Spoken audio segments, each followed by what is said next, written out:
제 말 좀 들어보세요. 사람들은 저를 보고 자식 농사 잘 지었다고들 합니다. 시장통에서 10년 넘게 반찬 가게 하며 손가락 마디마디가 툭 붉어져 나올 정도로 일했거든요. 그렇게 키운 아들 민수가 대기업에 다니고 이제는 번듯한 집안의 딸과 결혼까지 한다니 세상 부러울 게 없었죠. 하지만 그건 저만의 착각이었습니다. 상견례를 일주일 앞둔 어느 저녁 아들이 저를 찾아왔습니다.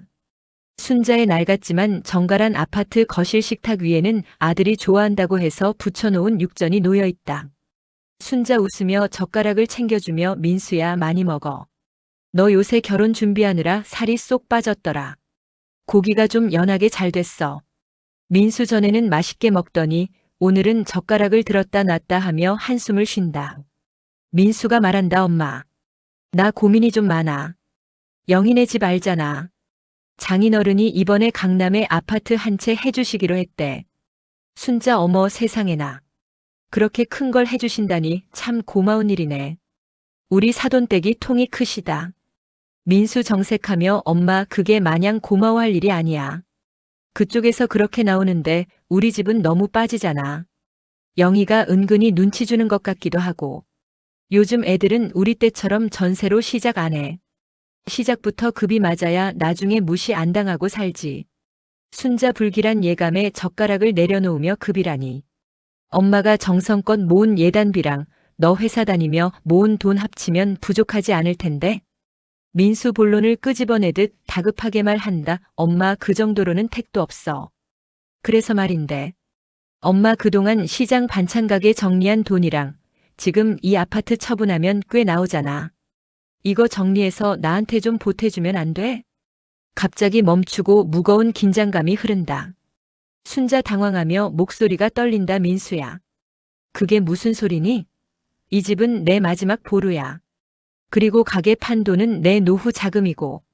너도 알다시피 내 아버지 가고 나서 내가 어떻게 버텼는데. 민수 짜증 섞인 목소리로 말한다. 엄마. 내가 어디 남이야? 엄마 나중에 나랑 영희가 모시고 살면 되잖아. 요즘 누가 노후 자금을 따로 챙겨. 자식한테 투자하는 게 남는 장사지.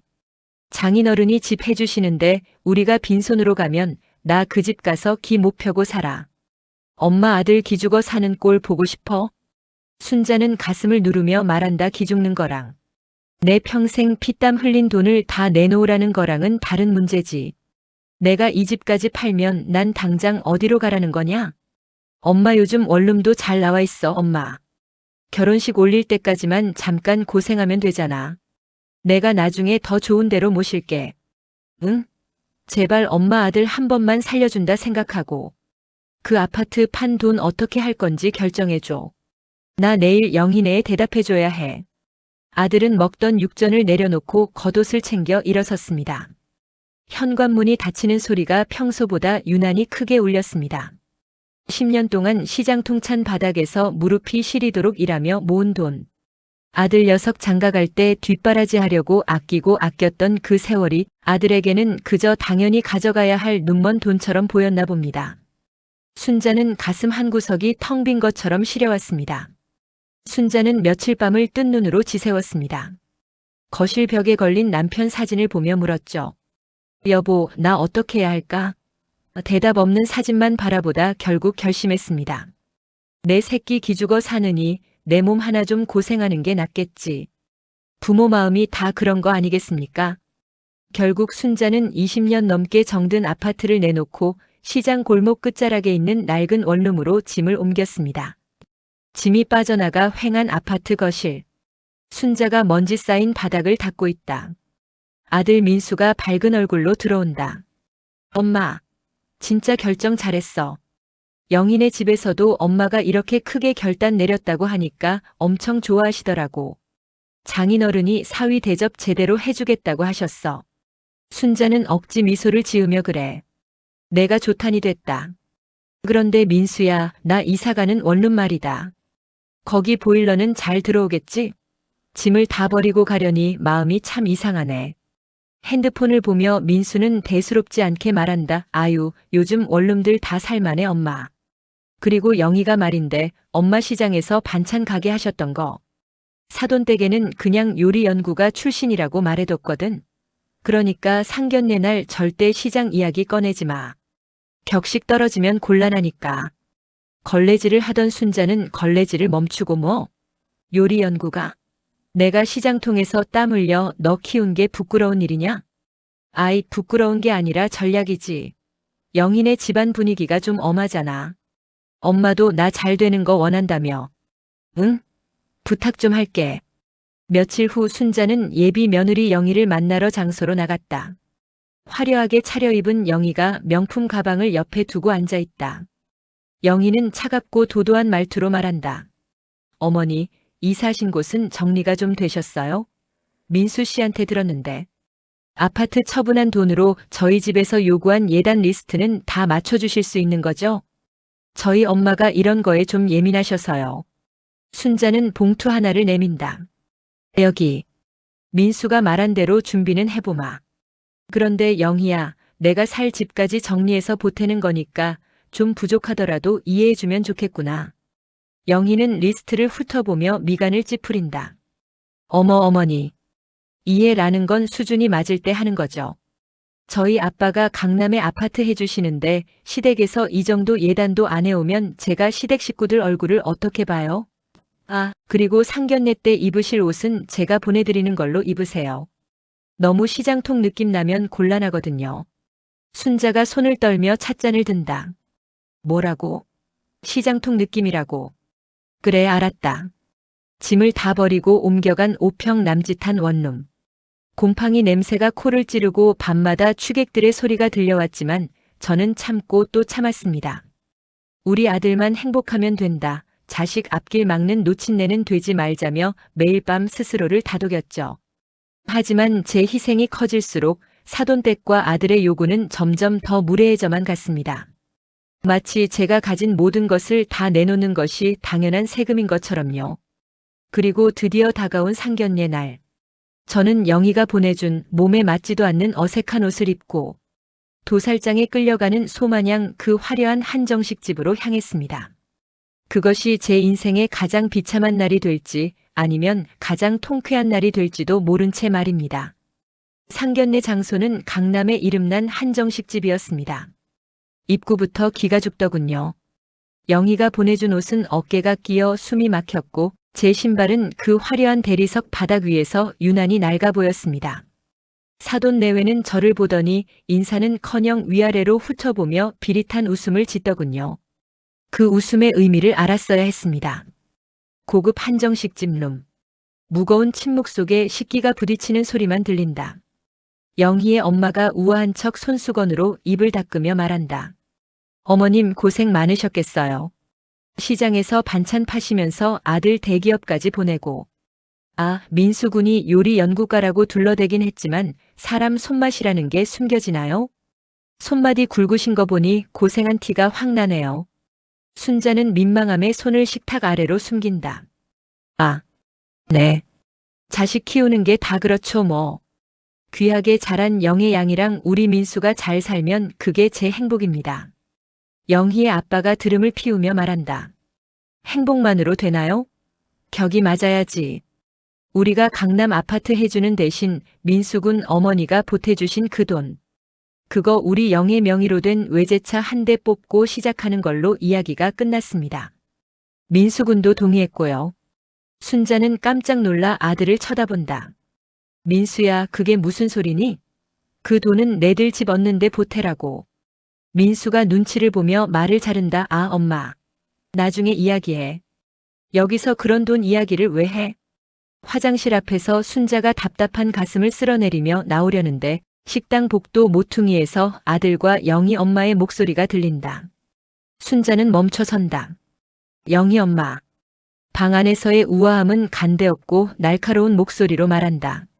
민수군 확실히 한 거 맞지? 어머니 아파트 판 돈, 그거 잔금 치르는 대로 우리한테 넘기기로 한 거. 영희 차 바꾸고 남은 건 우리 바깥사람 사업 자금으로 급하게 좀 써야 하니까. 민수가 답한다. 네, 장모님. 엄마한테는 제가 나중에 잘 말씀드릴게요. 어차피 엄마는 그 원룸에서 혼자 사시는 게 편하다고 하셨어요. 나중에 좀 더 나이 드시면 제가 적당한 요양원 알아봐 드린다고 약속도 했고요. 영희 엄마가 말한다. 그래, 그게 서로 편해. 시장 반찬 가게 하던 노인네랑 같이 살면 영희가 피곤해서 어떡하니? 애 낳아도 오지 말라 그래. 격식 안 맞는 할머니가 애 보면 교육에 안 좋아. 돈만 깔끔하게 넘기게 해. 민수가 망설임 없이 말한다. 걱정 마세요. 엄마는 저밖에 몰라서 제가 하자는 대로 다 할 거예요. 오늘 기분 좀 맞춰드리면 돈 내놓는 건 일도 아닙니다. 순자는 심장이 바닥으로 뚝 떨어지는 기분이었습니다. 아파트 판 돈으로 사위 대접받는 줄 알았더니 사돈댁 외제차를 사고 사업 자금을 대주는 것도 모자라. 나를 살아있는 채로 요양원에 처박을 계획을 세우고 있었다니. 내 아들, 내 목숨보다 귀하게 키운. 내 새끼 입에서 돈만 깔끔하게 넘기게 하겠다는 말이 나올 줄은 꿈에도 몰랐습니다. 눈앞이 캄캄해졌지만 이내 정신이 번쩍 들더군요. 뜨거운 눈물 대신 차가운 분노가 혈관을 타고 흘렀습니다. 그래, 자식 새끼 다 소용없다더니 틀린 말 하나 없구나. 저는 화장실 거울을 보며 헝클어진 머리를 단정히 넘겼습니다. 그리고 품속에 챙겨온 가방을 꽉 쥐었습니다. 그 안에는 아직 아들에게 넘기지 않은 제 인생이 담긴 수표 다발과 아파트 매매 잔금 서류가 들어있었습니다. 순자는 한숨을 크게 들여 마시고 다시 상견례 방으로 들어갔습니다. 방문을 열고 들어서자 아까와 다름없이 가식적인 미소를 띤 사돈과 눈치를 보는 아들이 보였습니다.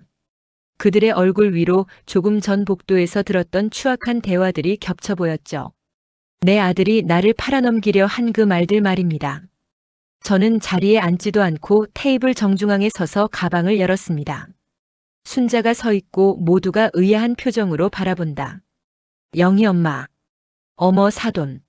화장실 다녀오시더니 얼굴색이 왜 그러세요? 어디 체하셨나? 앉아서 이 비싼 소고기 좀 더 드세요. 이거 한 점이 사돈 가게에서 파는 반찬 몇십 팩값은 될 텐데. 순자가 차갑게 웃으며 말한다. 소고기? 사돈댁, 이 고기가 목구멍으로 참 잘도 넘어가시나 봅니다. 내 아파트 판 돈으로 외제차 뽑고 남편 사업 자금 쓰실 생각에 배가 불러서 그런가. 순간 방 안의 공기가 얼어붙는다. 민수가 당황해서 자리에서 일어난다. 엄마, 갑자기 무슨 소리야? 여기서 왜 그런 말을 해? 순자가 아들의 손을 거칠게 뿌리린다. 너 내 입 막으려고 하지 마라. 민수, 너 내가 시장 바닥에서 생선 비린내 맡아가며 너 공부시켰지. 내 장모 될 사람이 나를 요양원에 처박내 만회하는데 옆에서 맞장구를 쳐? 내 돈만 깔끔하게 넘기게 하겠다고. 영희 아빠가 당황하며 헛기침을 하며 말한다. 아니 사돈. 그건 오해가 좀 있으신 모양인데. 순자. 테이블을 강하게 내리치며 수표 다발과 아파트 잔금 서류를 던진다. 오해라고 했어? 내 귀가 먹은 줄 알아? 이 돈, 너희들 눈에는 눈먼 돈으로 보이지? 내가 20년 넘게 무릎 나가고 손가락 뒤틀려가며 모은 내 목숨값이야. 그런데 이걸로 차를 사고 사업을 해? 이 도둑놈의 집구석아. 영희. 기분 나쁘다는 듯. 어머니, 정말 무식하게 왜 이러세요? 수준 떨어지게 소리를 지르고. 그래 어쩔래? 나 무식하다. 시장에서 반찬 팔아 이 귀한 아들 키운 무식한 년이다. 근데 너희처럼 남의 노후 자금 빨아먹으려는 흡혈귀들보다는 내가 100배 1000배 고상해. 민수 너 잘 들어. 나 이 결혼 절대 허락 못한다. 아니 안 시켜. 민수. 엄마. 미쳤어? 나 영희 없으면 안 돼. 이 서류 빨리 줘. 순자. 서류를 낚아채며 차갑게 노려본다. 안 된다고? 서류 달라고?